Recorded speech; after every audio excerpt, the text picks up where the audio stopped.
I didn't understand your answer to Senator Blackburn, so I just wanted to come back to that for a second, if I could. She asked you if you participated in any meetings at all related to the Hunter Biden laptop.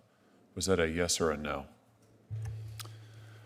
Senator, as a Department of Justice employee bound by Section 1-7 of the Justice Manual, as well as a judicial nominee, it's not appropriate for me, and I'm bound not to talk about. Why isn't it appropriate for you? As a judicial nominee? Does that have anything to do with any case that you have, right?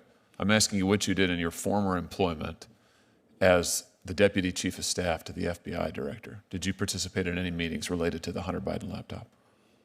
Senator, again, as a Department of Justice employee. It sounds like you're not going to answer me. Is this going to be a I'm not going to answer you type deal? Senator, I'm bound to follow the Code of Judicial Conduct. The Code of Judicial Conduct doesn't have any bearing on this question whatsoever. What possible bearing could it have? That's a question mark. Well, Senator, as the Code of Judicial Conduct requires integrity and independence in the judiciary, it requires judicial officers to act with. It's not a get out of jail free card when you don't want to answer questions when you're under oath before a committee who's considering you for a lifetime appointment to the federal bench. I'm going to try one last time.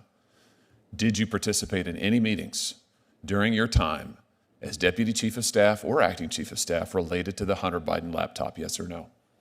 Senator, again, I'm not permitted to answer. Oh, you are permitted to answer. You don't want to answer because it would be inconvenient for you. And I have to tell you, I find that extremely troubling, Mr. Long, extremely troubling. Not a good start. Let's see if we can do better on a different topic. While you were at the Department of Justice, or at the FBI in your capacity as Deputy Chief of Staff and Acting Chief of Staff, did you ever observe FBI resources being used to monitor pro-life groups or pro-life individuals? No, Senator, I don't have any information about that. What about Catholic parishes or Catholic groups? No, Senator.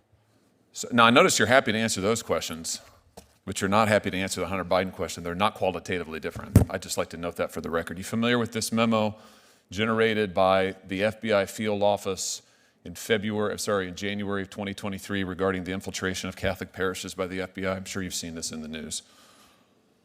I've not seen that memo, but I've seen news reports relating to that memo. Well, let me tell you what's in the memo. In the memo, the FBI field office in Richmond recommends infiltrating Catholic parishes that it deems traditionalists associated with the Latin Mass, recruiting FBI informants within those parishes to monitor speech within the parishes. The House Judiciary Committee has later learned, this is in a letter dated April 10th, 2023, that the FBI relied on at least one undercover agent to produce its analysis in this memo, and the FBI has proposed that its agents engage in outreach to Catholic parishes to develop sources among the clergy. Did any of this occur while you were at the FBI? Senator, I've not been at the FBI in over 2 years. That's not my question.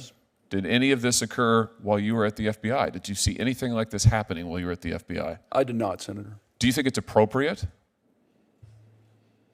Senator, I haven't worked at the FBI in I'm not asking you that. years. I'm asking you, do you think this is appropriate? Do you think it's appropriate to recruit informants in Catholic parishes? Senator, I don't know the circumstances underlying that memo. I have not reviewed that memo. It wouldn't be appropriate for me to comment on it.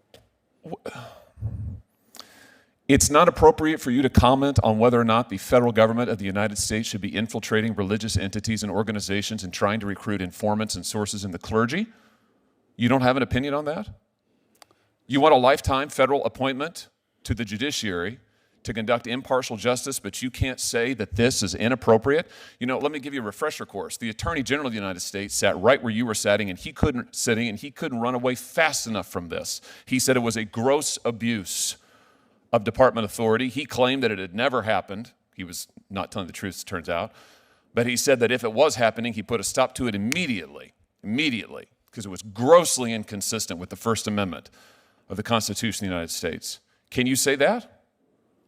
Senator, that wasn't that memo and the conduct that it relates to wasn't anything that I would have discussed. I'm not asking you that. I'm asking you whether or not you can say as a jurist, as a lawyer, as a member of the bar, as an American, whether this is appropriate to be recruiting informants in Catholic churches, to be using federal government resources to go after clergy in Catholic churches, to be designating and treating members of Catholic parishes as terrorists.